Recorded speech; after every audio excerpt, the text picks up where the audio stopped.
Hey, Jose Faction here. I can give us another video. This time I'm going to show some changes that I made to the mod menu. Been a lot of changes since the first release, all the way up to version 1.6.0 now for the mod menu.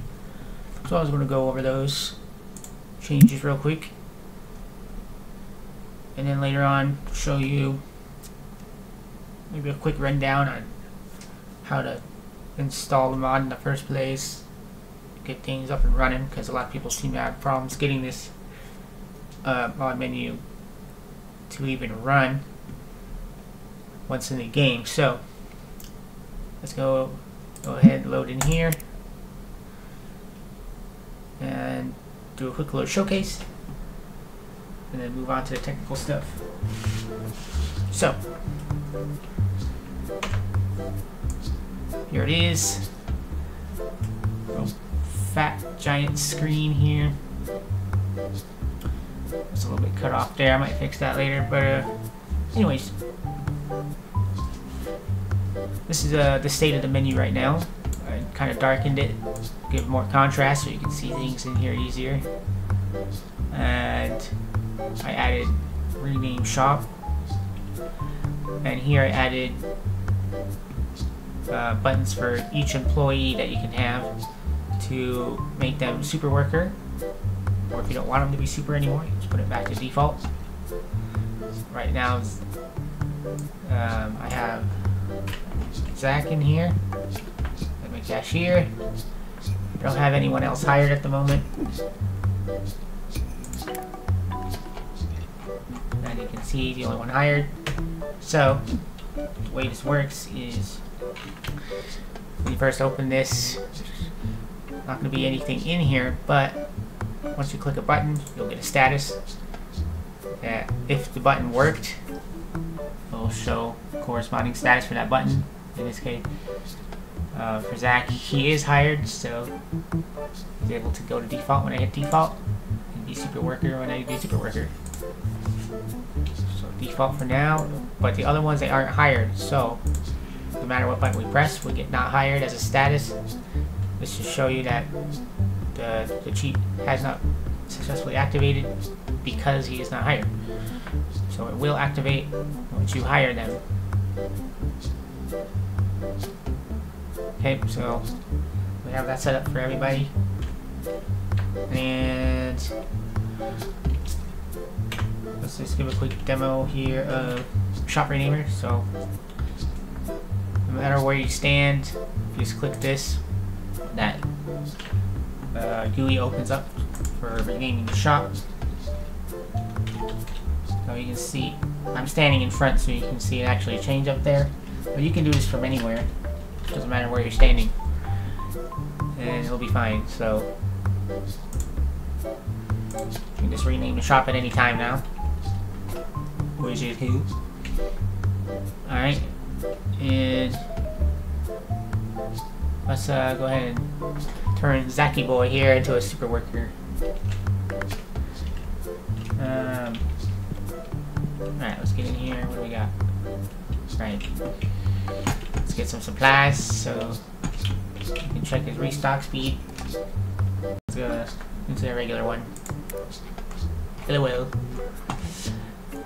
Alright. Load up on some legendary boxes. Suppose. Alright. Use packs as well. Okay. Alright, so this is how it goes for now. Just to show how fast he is. Okay. Alright, so that's out here. You'll come in here and hopefully load all the other shelves with that stuff. Well, of course he's going to do it, but should be doing it a lot faster. So he's at default right now. Fill up shelf no label, yes.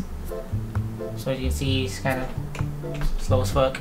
But if we do super worker, boom, off he goes. Look at that. Boom. Look how fast that is. Boom. Much better worker. Alright guys. Yo. Look at that. I think we maxed out the speed there. But yeah. How cool is that, guys? Round. Okay, he's loading this up. Nice.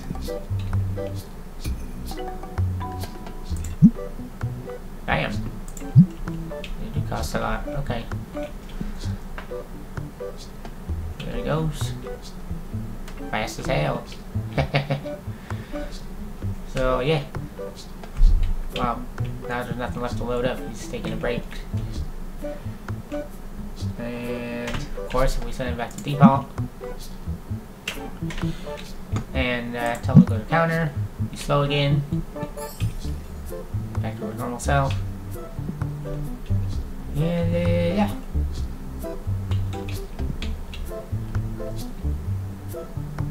So there you have it. Pretty much it for that. Save. So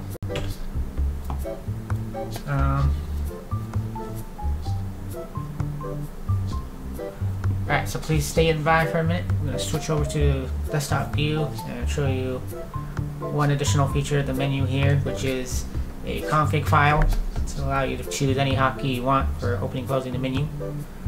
Alright, so I'll be right back with the desktop view. Alright, here we are in the desktop view, guys, and we're in the game directory for the shop simulator.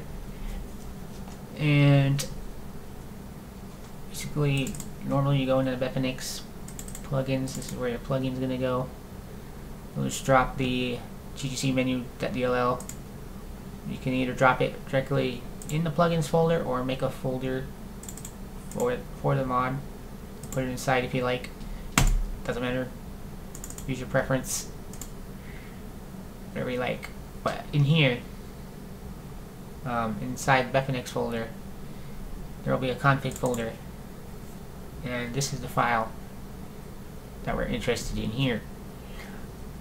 At first, you're not going to see this file. All you have to do is install the mod here and run the game once. And then after you run the game, close the game, come back here to the config, and this file should appear. Alright, so once this file has appeared, edit it with your favorite text editor. And right here, right now we have it at the default, which is insert, but you can change it to any key that you want. Anything. Oh, even joystick button works too.